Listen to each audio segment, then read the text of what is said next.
शिमला की बहुचर्चित संजौली मस्जिद मामले में एक और नया मोड़ सामने आया है। सोमवार को हिंदू संघर्ष समिति ने शिमला नगर निगम आयुक्त को ज्ञापन देने पहुंचे। समिति ने विवादित मस्जिद की निचली 2 मंजिलों को छोड़ बाकी हिस्सों को हटवाने की मांग की है। हिंदू संघर्ष समिति के सदस्य मदन ठाकुर ने कहा है कि न्यायालय के आदेशों का पालन करवाने के लिए नगर निगम को आगे आना चाहिए। उन्होंने कहा है कि वक्फ बोर्ड, मस्जिद कमेटी और नगर निगम अवैध हिस्सा नहीं हटा सकते। हिंदू संघर्ष समिति निःशुल्क कार सेवा के लिए तैयार है। विजय शर्मा ने कहा है कि विवादित ढांचे से अवैध हिस्सा हटाने की समय सीमा 29 दिसंबर को खत्म हो रही है। समिति ने नगर निगम आयुक्त को ज्ञापन सौंपा है। उन्होंने कहा है कि नगर निगम मामले में स्टेटस रिपोर्ट कॉल करें और उसे सार्वजनिक किया जाए।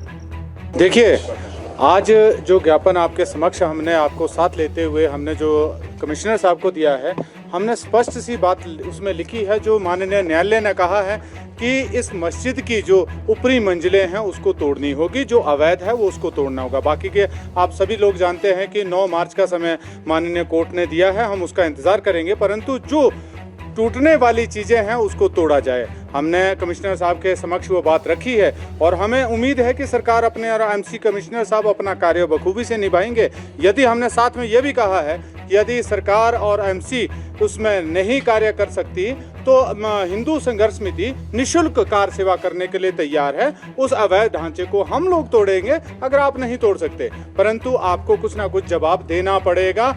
पूरे प्रदेश, पूरा देश देख रहा है कि यदि आप सनातनियों के ऊपर लाठीचार्ज कर सकते हो, बार बार केस लगा सकते हो, परंतु एक अवैध लोगों के लिए अवैध जगह जो आपने बनाई है उसको आप तोड़ने के लिए बार बार अगर आप कोताही बरत रहे हैं, ये हिमाचल प्रदेश नहीं पूरे सिस्टम के लिए शर्म की बात है। देखने वाली बात है कि एमसी उस पर कितना अमल करती है। मेन विषय था माननीय उच्च न्यायालय के आदेश के बाद, हालांकि हमें आवश्यकता नहीं होनी चाहिए थी कि हम ज्ञापन दें, परंतु 15 दिन शेष बचे हैं।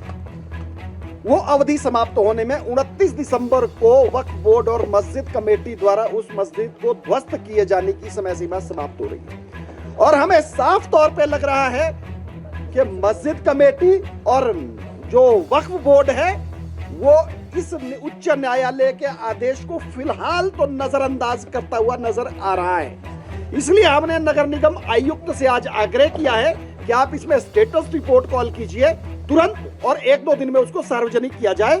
और यदि 29 तारीख तक वो लोग इसको ध्वस्त नहीं करते तो नगर निगम शिमला इसको तुरंत ध्वस्त करे और खर्चे की वसूली उनसे करे।